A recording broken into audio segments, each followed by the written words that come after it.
வணக்கம் நண்பர்களே, எங்கள் சித்தம் சிவம் சேனலுக்கு வரவேற்கிறோம். எங்கள் சித்தம் சிவம் சேனலில் அனைத்து பழமையான கோவிலின் அற்புதங்களையும் மர்மங்களையும் காட்டுகிறோம். இன்றைய காணொளியில் கோவிலுக்குள் செல்வதற்கு முன் மணி அடிப்பதற்கு இதுதான் காரணமா? கோவிலுக்குள் சென்றதும் மணி அடிப்பதை பலரும் விளையாட்டாக செய்வார்கள். இன்னும் சிலர் குழந்தைகள் மணி அடித்தால் கூட மற்றவர்களுக்கு தொந்தரவாக இருக்கும் என சொல்லி திட்டுவார்கள். ஆனால் கோவில் மணியை அடிப்பதற்கு பின்னால் இருக்கும் அறிவியல் மற்றும் ஆன்மீக ரீதியான காரணங்கள், அதனால் ஏற்படும் நன்மைகள் பலருக்கும் தெரிவதில்லை.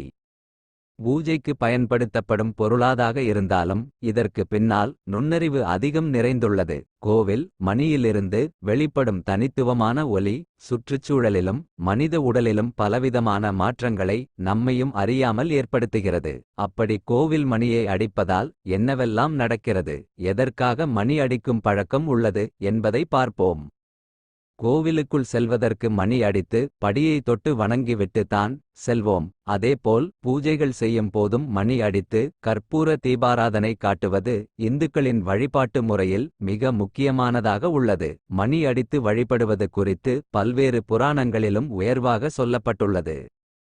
அமைதியை வேண்டி கோவிலுக்கு செல்கிறோம். அங்கு எதற்காக இந்த மணியோசை? மற்றவர்களின் வழிபாட்டிற்கு அது இடையூறாக இருக்காதா என பலர் யோசித்திருப்பார்கள். ஆனால் இப்படி மணி அடித்து வழிபடுவது பற்றி சாஸ்திரங்கள் என்ன சொல்கிறது என்பதை கேட்டால் உங்களால் ஆச்சரியப்படாமல் இருக்க முடியாது. அப்படி சாஸ்திரங்கள் என்ன சொல்கின்றன என்பதை வாங்க தெரிஞ்சுக்கலாம். கோவிலுக்குள் நுழைவதற்கு முன் அல்லது கற்பகிரகத்திற்குள் இருக்கும் தெய்வத்தை வணங்குவதற்கு முன் வாசலில் கட்டப்பட்டுள்ள மணியை அடித்துவிட்டு செல்வோம். கோவில்களில் பயன்படுத்தப்படும் மணியானது செம்பு, பித்தளை உள்ளிட்ட பல வகையான உலோக கலவைகளால் ஆனவை. இவற்றில் இருந்து எழுப்பப்படும் ஒளியானது நம்முடைய வலது மற்றும் இடப்புற மூளையில் உள்ள நரம்புகளை தூண்டி மூளையை தெளிவடைய வைத்து சுறுசுறுப்பாக்கும். நமது உடலில் உள்ள 7 சக்கரங்கள் அமைந்துள்ள மையங்கள் நன்கு இயங்குவதற்கும் இந்த சத்தம் உதவுகிறது. அதோடு மணியிலிருந்து எழும் ஓசைக்கு நமது மனம் மற்றும் நம்மை சுற்றி உள்ள தீய எண்ணங்கள், தீய சக்திகளை விரட்டி தெய்வீக உணர்வை ஏற்படும் தன்மை உண்டு. கவனச் சிதறல் ஏற்படால் மனம் இறைவனுடன் ஒன்றி இருப்பதற்கு இது உதவுகிறது. கோவிலுக்குள் நுழைவதற்கு முன் தெய்வத்திடம் அனுமதி கேட்பதாக கூட சிலர் இதை சொல்வார்கள். மணி அடித்து சாமி கும்பிடும் போது நம்முடைய கோரிக்கையை தெய்வம் காது கொடுத்து கேட்பதாகவும் ஒரு நம்பிக்கை உண்டு. ஒரே ஒரு நிமிடம் கேட்கும் அந்த மணியின் ஓசை நம்முடைய உடலையும் மனதையும் அமைதிப்படுத்தும் ஆற்றல் கொண்டதாகும். கோவில் மணிகள் ஒரு குறிப்பிட்ட அளவிலான உலோகங்களின் கூட்டாகவே செய்யப்படுகின்றன. மணி ஓசை எழுப்பும் போது ஓம் என்ற பிரணவ மந்திரம் ஒலிக்கும் வகையிலேயே அவை வடிவமைக்கப்படுகின்றன. இதன் தெய்வீக அதிர்வலைகள் கோவில் முழுவதும் நிறைந்திருக்கும். நாம் எழுப்பும் மணி ஓசையால் கற்ப கிரகத்தில் உள்ள சுவாமி சிலைகளில் உள்ள அதிர்வலைகள் தூண்டப்படுவதாகவும் இதனால் பக்தர்கள் இறைவனிடம் முன்வைக்கும் வேண்டுதல்கள் வெகு விரைவிலேயே நிறைவேறும் என்பதும் ஐதீகம்.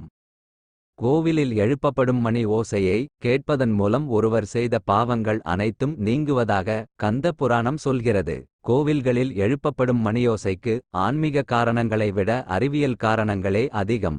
மணியோசையிலிருந்து எழும் அதிர்வலைகளால் அப்பகுதியில் உள்ள பாக்டீரியா, வைரஸ்கள் மற்றும் நுண்ணுயிர்கள் ஆகியவை நம்மை அண்டாமல் அழிக்கப்படுகின்றன. சுற்றுச்சூழலை தூய்மை ஆக்கிவிடுகிறது.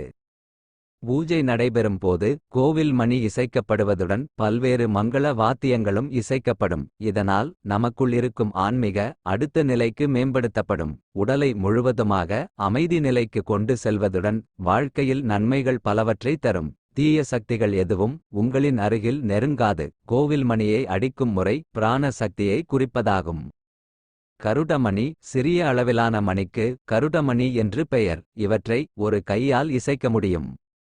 கதவு மணி இது கோவில்களில் தொங்க விடப்பட்டிருக்கும். இது சிறியது, பெரியது என இரு வடிவங்களிலும் இருக்கும். கைமணி இதை மர கருவிகளைக் கொண்டே இயக்க முடியும். கண்மணி இது பெரிய அளவிலான மணி, சுமார் 5 அடி வரை நீளமும் அகலமும் கொண்டவையாக இருக்கும். இதை இசைத்தால் அதன் ஒலி பல கிலோமீட்டர் தூரம் வரை கேட்கும். மேலும் சுவாரஸ்யமான தகவல்களுக்கு எங்கள் சித்தம் சிவத்துடன் இணைந்திருங்கள். தயவு செய்து எங்கள் சேனலுக்கு லைக் செய்து சப்ஸ்கிரைப் செய்யவும். நன்றி.